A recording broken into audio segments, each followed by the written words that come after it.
Today we have a water heater that's been having the same issue for the past week. Gas control or valve failure.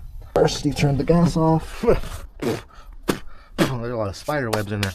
Swap out this part here.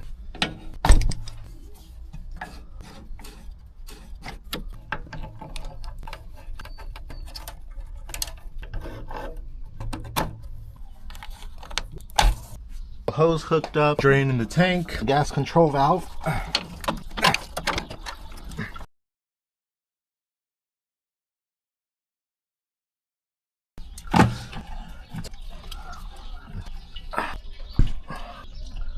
Let's get these things back installed.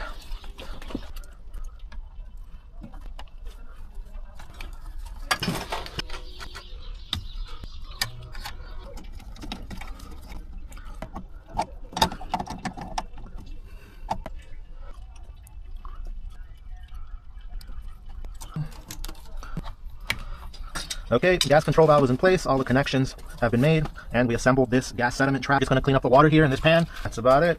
Thanks for watching.